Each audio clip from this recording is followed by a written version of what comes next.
All right, today we're going to dive into a really heartwarming story. It gets you thinking about a simple question. Where does the real magic of a season come from? And spoiler alert, it's probably not where you think.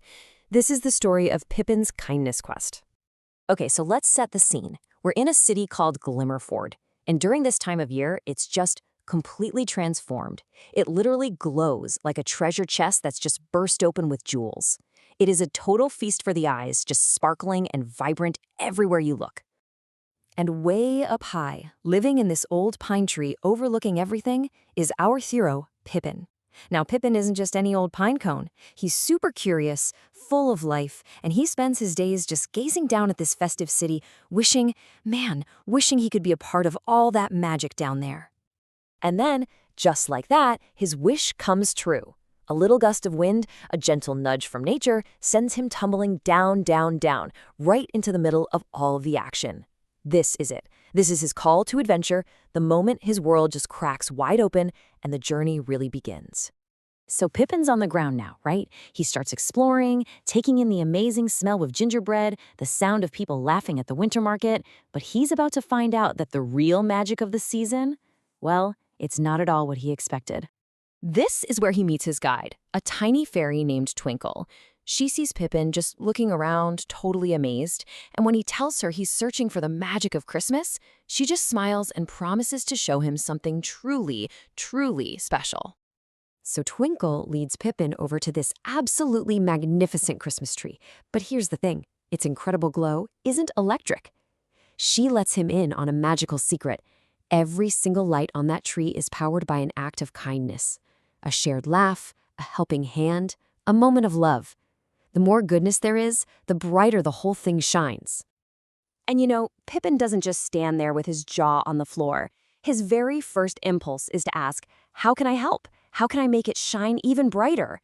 And that's the moment his journey totally shifts. He's not just a spectator anymore. He's ready to jump in. His kindness quest has officially started.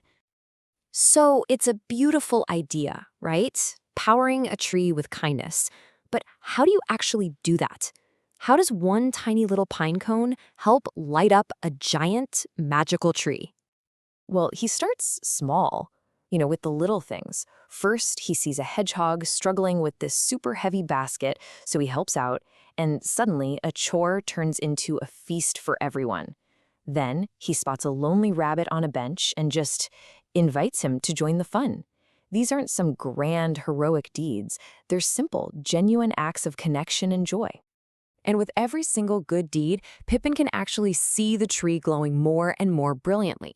But the biggest revelation of his whole journey is still to come, and it comes from a source that's, very familiar and very wise. All of a sudden, the voice of the old pine tree, the one that was his home, echoes through the air. Talk about a full circle moment. The very tree that once held him is now delivering the most important message of his entire adventure. And the tree basically lays it all out for him. The magic he was looking for, it wasn't in the shiny decorations or the presents. That's just this surface stuff. The real, deep-down magic is found in the kindness, the joy, and the laughter that we share with each other. And this gets us to the real heart of the story, what we can call the Pippin principle. It's simple. Your size does not determine your impact. It doesn't matter how small you think you are. Even a tiny pine cone can brighten up the entire world, one simple act of compassion at a time. And right then, Pippin has this light bulb moment. He realizes this powerful feeling, this ability to create light and joy. It shouldn't just be packed away when the holiday is over. And that leads to a promise that changes the whole spirit of Glimmerford forever. So, surrounded by all his new friends, Pippin makes a declaration. He says, hey, let's make a promise. Let's do this kindness thing not just for one season, but every single day. He takes that special holiday feeling and turns it into a year-round commitment. So when you boil it all down, Pippin's journey really leaves us with a powerful blueprint. It teaches us that true magic isn't something you go out and find, it's something you create through kindness. It shows us that the smallest good deeds can have the biggest impact, and that the spirit we celebrate for a season, that can be the way we live our lives every single day. Look, Pippin's entire incredible adventure, it all kicked off because he helped a hedgehog with a basket. It's such a powerful reminder that every big, world-changing thing starts with one small step. So I guess the question for all of us is, what's ours going to be?